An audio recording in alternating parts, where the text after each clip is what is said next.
The May 2021 crisis between Israel and Hamas reminded the world that the differences between the sides are vast. Israel sees itself as having pulled out from Gaza in 2005, including removing all its settlers. Hamas has railed against Israel's very existence as an occupation in itself, though Israel doesn't have a single soldier on the ground. Are Israel and Hamas doomed to face each other every few years in a battle of rockets? What are some of the difficult options ahead, and why have they not been taken until now? And most importantly, what can be done? Hello, and welcome to Decision Points. This season, we are exploring a series of policy dilemmas of Israel's history and its present. Tough calls that require courageous leadership and creative thinking.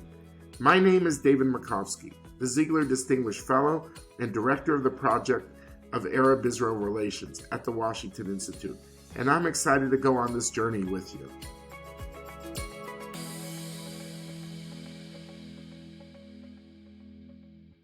Hamas is a major Palestinian Islamist political group that has held control over the Gaza Strip since 2007.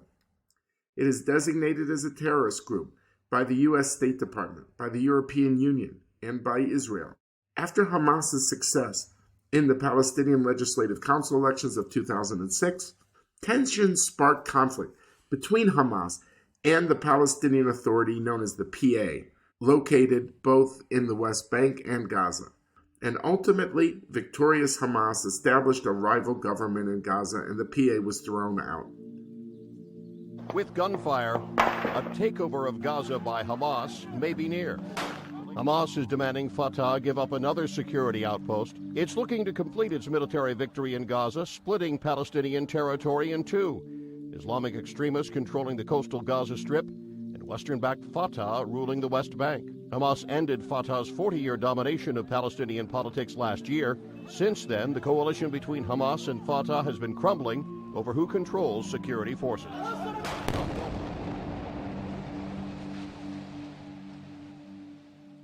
Since 2007, the Israel-Gaza relationship has been characterized by mutual distrust and near continuous low-level conflict. War broke out between Israel and Gaza at the end of 2008, also 2012, and 2014. The latter, in 2014, went on for 51 days. However, a March 2019 ceasefire enabled Gaza to stay mostly quiet until May 2021. Ceasefires have been made possible through careful intermediaries like Egypt and the United Nations. After escalating tension around Jerusalem in the spring of 2021, Hamas launched rockets at Israel that May, and it drew the parties into a war. Through violence, Hamas was able to showcase its ideological purity, label itself the defender of Jerusalem, and demonstrate resistance against Israel, all while undermining the credibility of the rival PA. The result was a situation that Israel wanted to avoid. It did not want even limited civilian collateral damage, and it did not want, of course, vocal criticism from abroad. Therefore, it was in Israel's best interest to end the conflict quickly while severely limiting Hamas's capabilities for future attacks. It should be added that the Biden administration played a key role in bringing an end to the conflict in 2021. Even before the pandemic and the latest round of violence, Gazans suffered strikingly high poverty and unemployment rates and contended with weak infrastructure. Now the Strip is in desperate need of reconstruction, which much of the international community favors, but at the same time is wary about, given Hamas's influence. It knows Hamas remains fully armed, and so long as it remains fully armed, the next round of conflict is not far off. Looking back at the 2019 ceasefire, we can gain insights into how the 2021 ceasefire may play out. Qatar, an oil-rich country, has played a role as a financier of previous arrangements. Before the latest escalation, Qatar provided $30 million a month to Gaza, which Hamas claimed was used to purchase fuel, pay civil servants, and provide humanitarian aid. However, it seems that some of these resources were being diverted to meet Hamas's goals and were not always used for the humanitarian purposes intended. Egypt's security services have played a key role in the ceasefire arrangements, and Egypt, a pillar of the Middle East peace process since its 1979 peace treaty with Israel, has a natural interest in Gaza's stability due to its shared border along the northern Sinai. Egyptian mediators provide vital channels of communication for Hamas and Israel. Egypt has pledged just over 400 million euros. However, international support is complicated by the fact most Western governments list Gaza's Hamas government as a terrorist group. For Israel, the ceasefire is an imperfect strategy as it does not ensure long-term stability. Quiet can also be the best way to cover for rearmament. Moreover, Hamas can divert its focus to Jerusalem. It understands the religious appeal of Jerusalem. It could bring people to the streets on its behalf.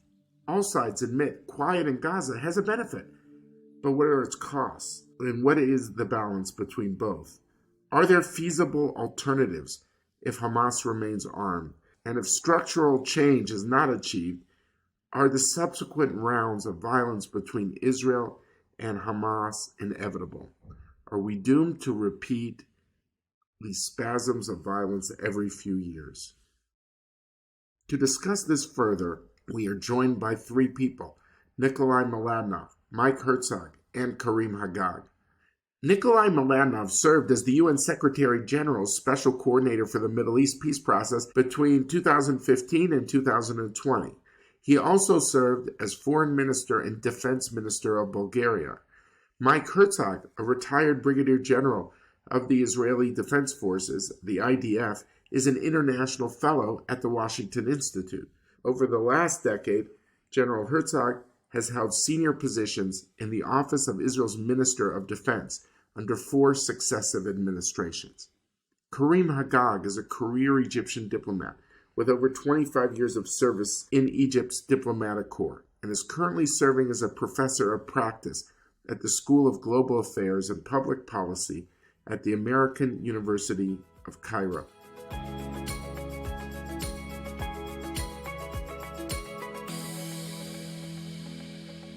So, welcome, Nickolay, Mike, Karim, coming to us from Bulgaria, coming to us from Israel, coming to us from Egypt.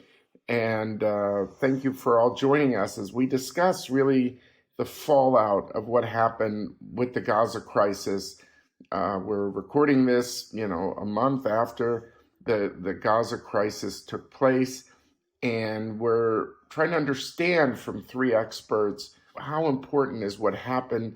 How much of a game changer is this? Let's start with you, Mike, in terms of Israel. While this is not the first round of armed conflict between Israel and Hamas and other armed groups in Gaza, as we have every few years an eruption, but I think this is somewhat different, especially in the political and strategic context. There was a very deep political context pushing Hamas to launch this, to initiate this round and fire rockets at Jerusalem. I think the most notable element, the new element, is the connection they made between Jerusalem and Gaza. Namely, if you, Israel, do certain things in Jerusalem, we will fire at Jerusalem. And this created kind of a precedent. For the first time, they created an actual connection whereby they fire rockets. The second thing which is different, I think, is their attempt to signal to Israel the potential for the creation of the so-called axis of resistance facing Israel. During this round, we had several firing of rockets from Lebanon to Israel, from Syria to Israel. We had an armed drone, Iranian armed drone, which was intercepted by the IDF. And they are kind of signaling the potential for this axis of resistance. Nickolay, over to you. As you look at this Gaza crisis, I'm sure it was heartbreaking to everyone, and I think probably for you, maybe more so than most others, given the yeoman work you have done in trying to stop conflict between Israel and Hamas and working with the Egyptians, the Qataris, and others in this regard in Israel. How would you, I realize very preliminary assessment, but what went wrong here in your view, and how significant it was the May 2021 crisis? Thanks, David, and I fully agree with what was said by Mike earlier. It is a game changer for all sides, and it does point to a potential nightmare scenario in which Israel is fighting on multiple fronts, and whatever escalation you have in Gaza relates to escalation in Lebanon and Syria and other conflict parts of the Middle East. So it is a game changer, which is very dangerous.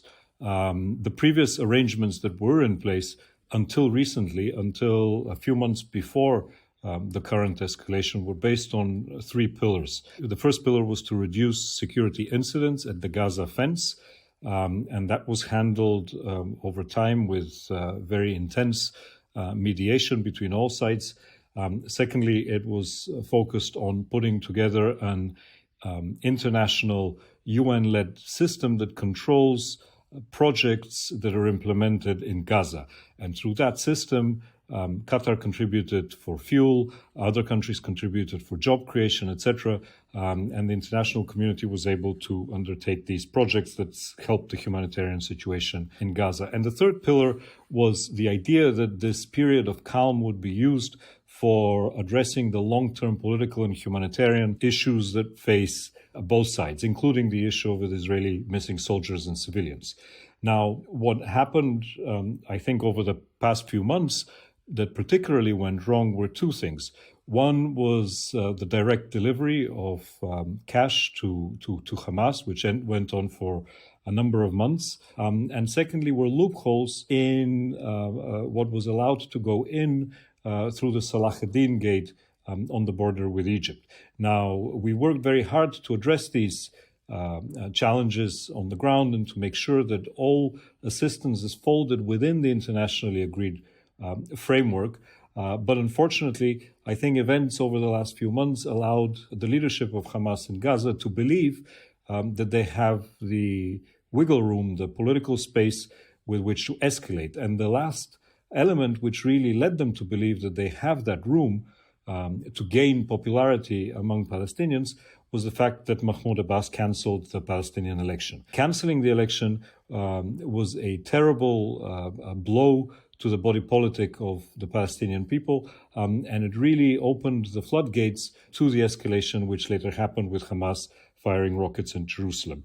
In the future, it'll be very difficult to go back to the previous arrangements as they existed, and I don't think that would be advisable. A new system needs to be put in place that ensures much more intrusive, if you wish, control of international aid that goes into Gaza, a much more clear mechanism that brings Egypt, Israel, the US, and others to the table in managing and controlling the flows of international assistance into Gaza, so that it doesn't fall into the hands of Hamas or other militant groups. And secondly, that you actually are able to address the political challenges that Palestinians face. So, Karim, over to you in Cairo. Egypt was a key player in the ceasefire of 2019 to 2021. What is Cairo's assessment of what went wrong that led to this outbreak? I think the most important developments were actually taking place on a number of fronts beyond Gaza itself.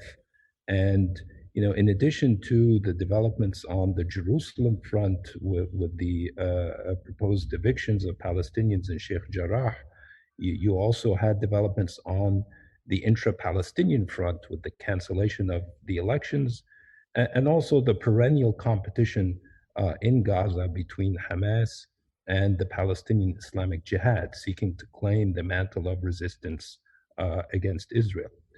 In addition to these factors, you also had the breakout of communal violence in the mixed Arab-Jewish cities within Israel itself. So in other words, all of these developments really enabled Hamas to position itself as claiming the mantle of Palestinian resistance and the defender of Palestinian rights not just in Jerusalem, but also within the West Bank, and also to a certain extent on behalf of Palestinian rights, Arab rights in Israel itself. Now, I think really what that faces us with is a very extensive challenge, and that's really prompted Egypt to take a much more expansive approach as to what needs to be done after the ceasefire. And you could see the elements of what we might call Egypt's roadmap for consolidating the ceasefire. First, there is the effort to turn the unconditional ceasefire, which is what we have now, into a more robust agreement between Israel and Hamas. Second, there is, of course, the need to put in place a more robust international framework to monitor and coordinate the reconstruction efforts, given that there will be a more intense international focus on the need to prevent the diversion of assistance to Hamas's effort to rearm. Now, the issue of Palestinian reconciliation was mentioned, and this, of course, will be a major focus of Egypt's effort. This time around, Egypt is not just talking about another Fatah-Hamas agreement. The thinking now is that this has to be done under the umbrella of a restructured PLO. So the PLO is now emerging as the umbrella organization to bring in Hamas into the fold, and in that framework, hopefully bring in an agreement between both Hamas and Fatah. And finally, of course, there is an absolute need to revive a political horizon for the two-state solution. Yes, of course, today this is very far off and may be unrealistic to envision quick progress on that front. But we need to begin by at least reinforcing the tenets of the two-state solution, reinforcing on the part of both the Palestinians and the Israelis the fundamental tenets of a two-state solution that could hopefully provide a springboard in the future for a renewed negotiations effort in the not too distant future. Mike, let me just ask about, someone, you come from the military establishment. I think that it's fair to say that the security establishment did favor. Many did a ceasefire. As you said, there were these eruptions every few years. And if you could have a quieter Gaza, the hope was that that would also have an impact elsewhere in other theaters. And I just wonder, to what extent is now people going to say, oh, ceasefire equals Hamas rearmament, that they use the quiet in a way to dig these metro tunnels. 90% of their rockets have been locally manufactured. We're not talking about the old days of 2014 when there was stuff smuggled in tunnels, although there might be some residual. But, now with all these underground sensors, a lot of this is homemade. And so to what extent do you think Hamas tried to purchase quiet, believing it could use the time best to rearm, to manufacture rockets, to dig these underground tunnels? Well, what transpired is Hamas did use the years of quiet in order to rearm itself, replenish its arsenal. And as you noted, most of it was indigenous production, both Hamas and Jihad Islami, especially since Egypt effectively closed the border and destroyed the tunnels, smuggling tunnels. So it is clear that Hamas found ways to rearm itself, and it is obvious that the whole mechanism that was in charge of reconstruction was supposed to monitor all the materials and make sure that nothing is diverted for military purpose. That did not work properly, and there were many breaches in that system. I think Israel is about to go back to the same strategic paradigm of containing Hamas and other factions in Gaza based on deterrence, aspiring to achieve a long-term ceasefire arrangement, which we failed for numerous reasons, but trying to do a much better job in building a mechanism that, on the one hand, will ensure reconstruction in Gaza on top of the basic humanitarian needs of the population there, but on the other hand, will ensure much better monitoring, security inspection inside Gaza, on the borders, and will also make sure that if anything is diverted, the flow of materials is stopped. It doesn't continue. I think Israelis will also draw some additional conclusions, for example, on how to recharge Israeli deterrence, which has been eroding over time. It was recharged now in the last round, but deterrence by nature erodes over time.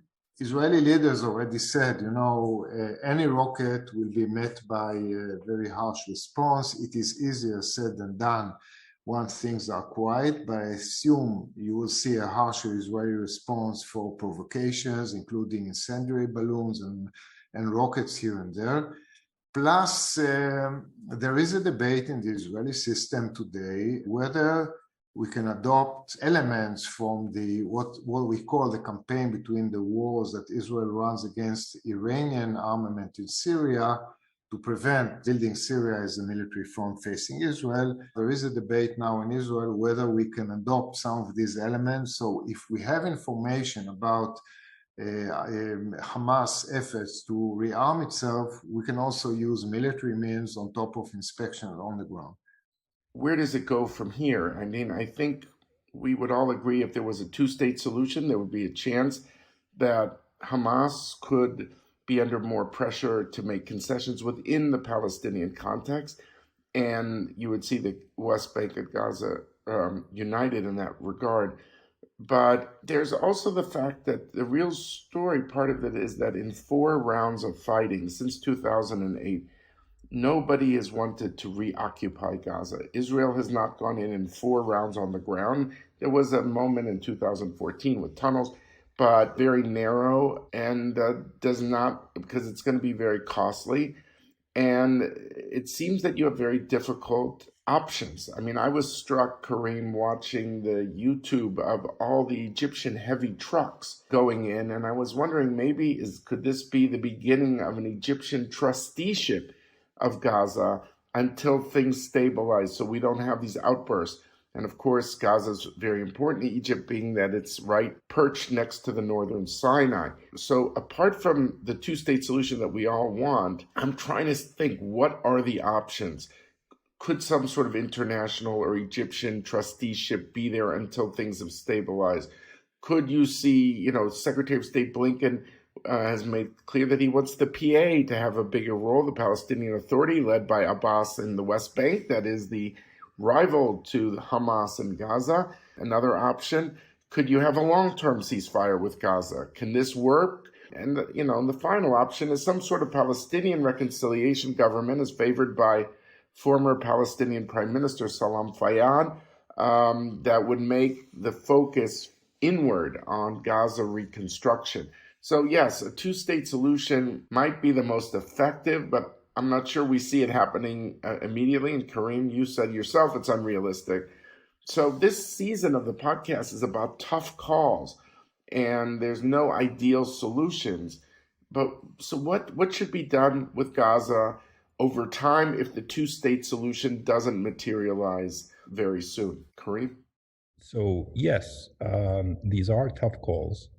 What you're seeing on the ground is Egypt in particular moving very fast on a number of fronts.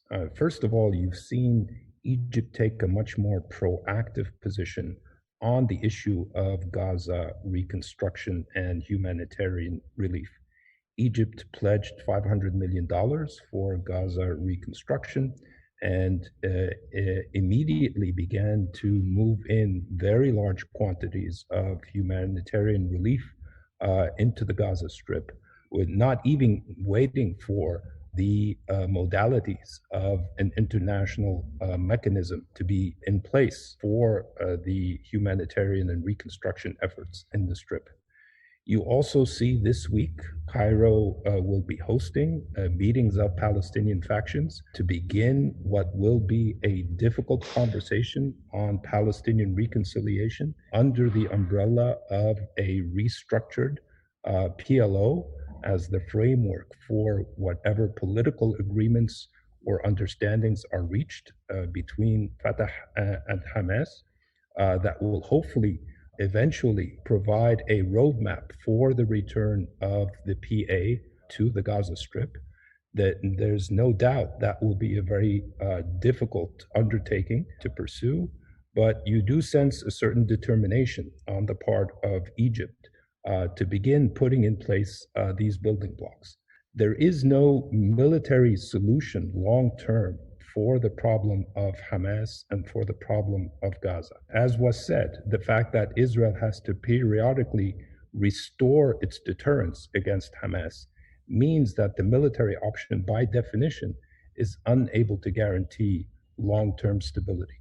So we have to move bit by bit on these elements of what I described as the roadmap to hopefully put in place the foundations for a more stable arrangement in Gaza that deals with humanitarian relief, reconstruction, Palestinian reconciliation, and a roadmap back to a revived political horizon for the Israeli-Palestinian conflict. Mike, over to you. How do you see long term? I think we would all agree if there was a stable two-state solution, it could shrink Hamas's appeal within the Palestinian public. But until everyone gets there, this could take time. And I listed all these different options with all these different downsides. What do you think is, of all these options, the most preferable, and what is the most realistic, realizing that the preferable and the realistic might not be the same? From an Israeli point of view, there are several strategies that could be adopted vis-a-vis Gaza, but most of them are theoretical and not practical. One strategy would be to replace Hamas with the PA. That would be preferable. However, this is not in the cards. Hamas would not volunteer, and the two parties have been unable to agree on anything. So this is not in the cards. And I think the second option is also more theory than practice. That is toppling the Hamas regime in Gaza. That would require that Israel conquer Gaza, stay there for a long time, dismantle terror infrastructure, and then it will be faced with the dilemma of an exit strategy and who to turn it over. And I think Israel, for good reason, has been reluctant to go down that road. So we are left with the option of containing Hamas, containment based on deterrence. In theory, there's also the option of a two-state solution, but that too, unfortunately, is not in the cards right now. I would like to see funding from other sources, not only Qatar or predominantly Qatar, and I would like to see a much more robust security inspection on the ground. I think all of this is possible. However, I do not want to underestimate the challenges. Yeah. And let me point out several challenges. First of all, I think there's a huge challenge of what should be the PA's role. And that is because I think the chances of reconciliation today between the PA and Hamas are much lower than they used to be. Certainly after Abu Mazen canceled elections, and given the fact that Hamas initiated this round because it wants to seize the mantle of Palestinian leadership at the expense of the PA, and actually they marginalized the PA.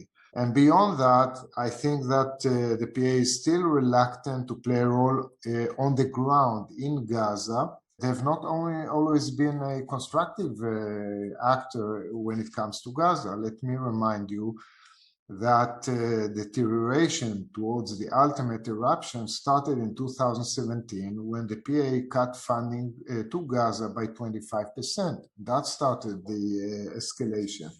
So there's a major dilemma of how to involve the PA in this. They should certainly play a role. We should deny Hamas political gain at the expense of the PA, but we should be mindful of the pitfalls. And finally, I think there's still major challenges when it comes to a long-term ceasefire arrangement between Israel and Gaza, because of the missing Israeli soldiers and Israeli hostages.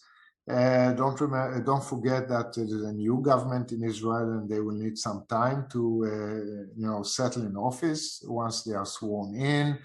It's not going to be an easy ride here. I think that maintaining a ceasefire based on peace for peace will not hold for very long. It is in the interest of the parties to establish some kind of a long-term arrangement, but it is very challenging to do so. So, Nickolay, I give you the last word here, which is just, you've heard all these ideas that are out there, what the international community could do after this conflict to avoid another spasm of violence keep repeating itself. How do you see it? You said something about on the issue of on the reconstruction mechanism that that this has to be rethought. But what do you think is the best way to avoid every few years there being an eruption? I think, again, I want to make it harder, not easier, by saying if there was a two-state solution, maybe that would work in marginalizing Hamas. But if this two-state solution doesn't materialize so quickly, what is the second best option that is realistic in your view? And what is the role of the international community and the Biden administration in making that second choice work? David, the way I see things today, if what we're talking about in this chat, namely a robust, intrusive mechanism controlling international assistance in Gaza, an Egyptian leadership role, both on reconstruction and the internal Palestinian process, and a preservation of negotiations as the only reasonable way forward for resolving the Palestinian-Israeli conflict. In the absence of these three elements, I'm afraid that I think within the next 6 months, we're going to head to another serious escalation in Gaza. To avoid that, really what needs to be done is, in the coming days, Egypt is taking the lead on the internal Palestinian process. Some very, very hard questions need to be asked among Palestinian leaders. Because the way that the things stand today, the Palestinian national movement is facing a very bitter choice. And that choice is to totally dismantle the very idea that you can have a two-state solution and consolidate a Gaza entity and an entity in the West Bank led by the Palestinian Authority and the Gaza entity being led by Hamas. Unfortunately, this is a very, very realistic prospect that Palestinian leaders need to admit to themselves and resolve a lot of the differences that they have. Now, one way of doing it is to say that in the interim period that we're facing now, you need to put in place a new government, a government that is independent, that is technically capable, that is politically empowered to oversee Gaza reconstruction on the Palestinian front, that is allowed by Fatah in the West Bank and Hamas in Gaza to take on that role, and that government that builds the trust with the international community. Now, if you have such an element in place, perhaps you could work with the international community and ensure that aid is delivered into Gaza and that it doesn't reach Hamas, and that it is in coordination with everyone in the region. That is extremely, extremely important. I fear that if the dialogue in Cairo in the coming days collapses in mutual accusations between the different Palestinian factions about who's responsible for what, and doesn't come out with a roadmap that leads to the formation of such a government that is able to effectively move an assistance within Gaza and manage things in the West Bank, we're going to face very, very hard choices. Because the Palestinian Authority, as was said earlier, has really been pushed into the corner. And this is very, very unfortunate. Because with all of its faults, the institutions that the international community has invested in so many years in Ramallah to build are really the institutions that are one of the elements protecting the idea of a two-state solution. Now, if you take these institutions away, if these institutions collapse, then really there is no chance to even theoretically talk about a two-state solution in the future. And if you remove the two-state solution as the framework for resolving the Israeli-Palestinian conflict, you're left with a constant management of security on the ground, be that in Gaza, be that in the West Bank, constant escalations, and a growing risk on all sides, and this includes Israel as well, growing risk of radicalization that we're seeing even as we speak today. So preserving the two-state solution is important, but making sure that there's a realistic roadmap to how it can be achieved and how it can be made understandable to people today is very important. Now, but unless a plan is put forward very quickly, unless it's agreed, both internationally and domestically, we are going to head to a new escalation, and it's going to be very, very difficult to contain it afterwards. As someone who was the UN coordinator, do you think violence is going to be more likely, or you have faith that the international community, working with the parties, will find a way in the absence of any major structural shifts at this time? I'm afraid I don't see a credible road to an Egyptian-led trusteeship of Gaza.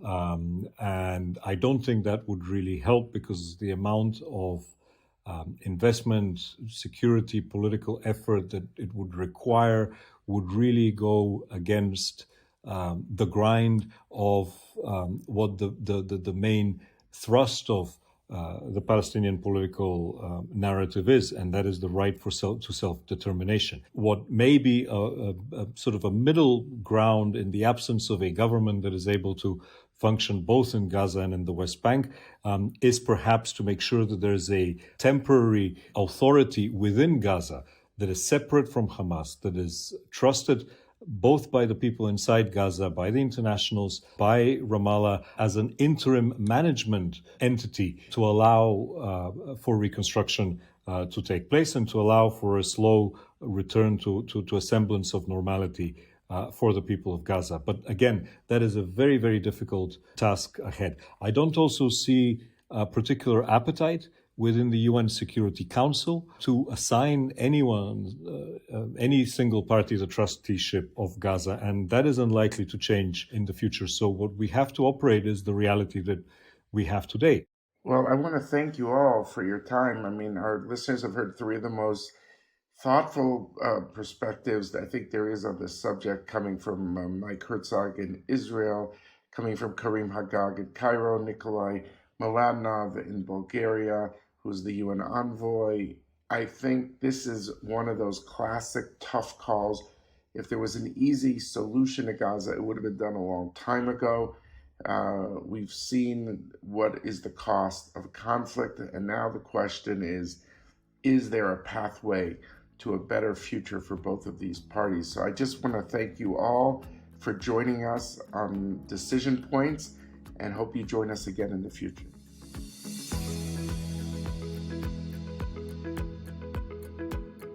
So we just heard a really intriguing conversation of three people who have been following Gaza from very different angles. And I think that in some ways there's a consensus, which was, if there was an overall solution for the Israelis and the Palestinians, what we call a final status deal, that could make Hamas less popular. That's not a given, but it's a possibility. Yet, I don't think anyone that we talked to was optimistic that a grand two-state solution is at hand. So you're dealing with three different entities at this point. And, here too, I don't think there was any magic wand solution on what would be done. I think if there were easy solutions, it would have been done a long time ago. I think that people were intrigued by the fact that Egypt has been more robust after the conflict.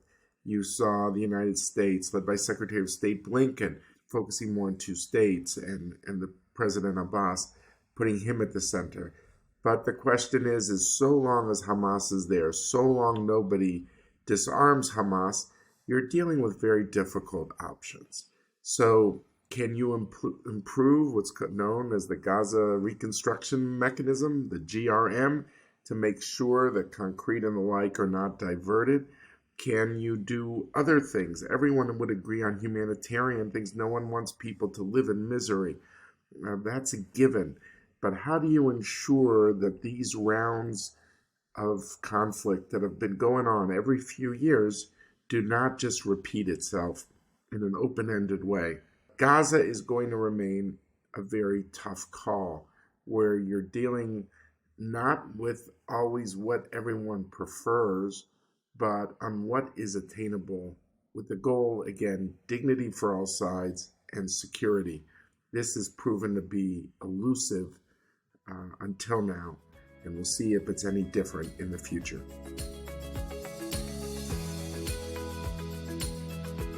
I want to thank all of our listeners from all over the world. I hope you join us for all of Season 3. Please go to your favorite podcast app to rate, review, and subscribe to Decision Points. And tell your friends. I also recently published a book co-authored with Ambassador Dennis Ross called Be Strong and of Good Courage: How Israel's Most Important Leaders Shaped Its Destiny. I want to thank all of those who made this podcast possible: our coordinator, Sheridan Cole, and our researcher, Alex Harris. I also want to thank Jeff Rubin, Scott Rogers, and Carolina Krauskopf of the Washington Institute. And finally, Richard Myron and Lindsay Riley, our production team at Earshot Strategies. Thank you all.